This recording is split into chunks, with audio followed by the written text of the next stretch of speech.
प्रदेश कांग्रेस की जिला ग्रामीण और शहर अध्यक्षों की सूची को लेकर अब मुस्लिम समाज की नाराजगी सामने आ रही है। रतलाम से मुस्लिम समाज के नेता इमरान खोकर ने बड़ा बयान देते हुए कहा है कि कांग्रेस का सबसे बड़ा वोट बैंक मुस्लिम समाज है, लेकिन इस बार पार्टी ने मुस्लिम समाज को भागीदारी से दरकिनार किया है। उन्होंने आरोप लगाया कि प्रदेश में महज दिखावे के लिए 2 मुस्लिम जिला अध्यक्ष बनाए गए हैं, जबकि कम से कम 7 मुस्लिम अध्यक्ष बनाना चाहिए थे। अब चुनाव में मुस्लिम वोटर को सोचना पड़ेगा। इमरान खोकर ने कहा कि कांग्रेस भाजपा की राह पर चल रही है और मुस्लिम नेतृत्व को खत्म किया जा रहा है। वहीं कांग्रेस ने इस बयान को नकार दिया है। महिला कांग्रेस प्रदेश महासचिव यास्मीन शेरानी ने सख्त लहजे में प्रतिक्रिया देते हुए कहा कि कांग्रेस के बारे में सोच समझकर बोलना चाहिए।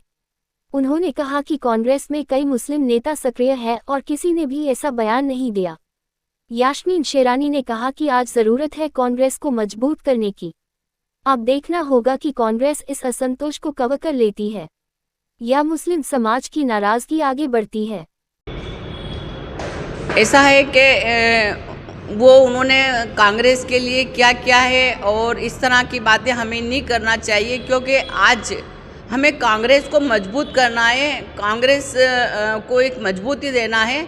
इसलिए कांग्रेस के बारे में सोच समझ के बात करना चाहिए।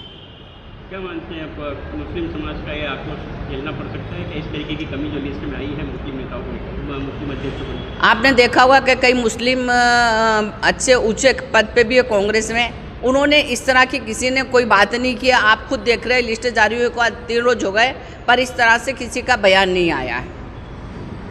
क्योंकि मुस्लिम वोटर तो बहुत बड़ा कांग्रेस के लिए। देखिए, ये नाराज़गी मेरी नहीं है, ये नाराज़गी मेरे पूरे समुदाय की नाराज़गी है। वो नाराज़गी की एक वजह ये है कि 71 जिला अध्यक्ष और शहर अध्यक्ष कांग्रेस मध्य प्रदेश कांग्रेस कमेटी ने घोषित किए। उसमें से मात्र 2 मुसलमानों को उन्होंने शहर अध्यक्ष बनाया, जबकि जहां पर मुसलमान के पास ऑप्शन नहीं है पूरे देश के अंदर, मध्य प्रदेश के साथ साथ गुजरात, छत्तीसगढ़, वहाँ पर मुसलमान तकरीबन 90 से 95% तक वोट कांग्रेस पार्टी को थोकबंद देता है। राहुल गांधी जी कहते हैं जाति जनगणना कराइए। उस जाति जनगणना के अंदर ये क्लियर होगा कि जिसकी जितनी हिस्सेदारी उसकी उतनी भागीदारी।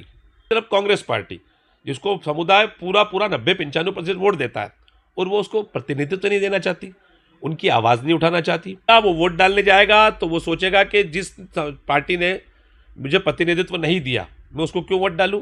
तो वो प्रतिनिधित्व इनको देना चाहिए, और अगर ये नहीं बदलाव करते हैं तो इनको फेस करना पड़ेगा मुसलमानों के वो तीखे सवाल जो अब तक शायद कांग्रेस पार्टी ने फेस नहीं किए होंगे। कांग्रेस ने बीजेपी का, वो कहते हैं ना कि पुशंडा पकड़ लिया है और पीछे पीछे चल रही है। जैसे बीजेपी पहले क्या करती थी, मुख्तार अब्बास नकवी और शाहनवाज हुसैन को छोड़ दिया कि जहां पर आपको कवर अप करना है इन 2 लोगों को आगे ले आओ, ठीक, बाकी किसी की प्रतिनिधित्व की जरूरत नहीं है। कांग्रेस भी उसी राह पे चल पड़ी है। कांग्रेस के 2 बड़े बड़े नेता, चाहे अली मसूद हो, आतिफ अकील हो, उज्जैन में नूरी खान हो, रतलाम में यास्मीन शेरानी हो, जावरा के अंदर हो, बुरहानपुर में हो, खंडवा में हो, खरगोन में बड़े बड़े लीडर आने, उन सबको दरकिनार करके 2 बिल्कुल सामान्य से लोगों को दिखावे के लिए आपने शहर अध्यक्ष बना दिया।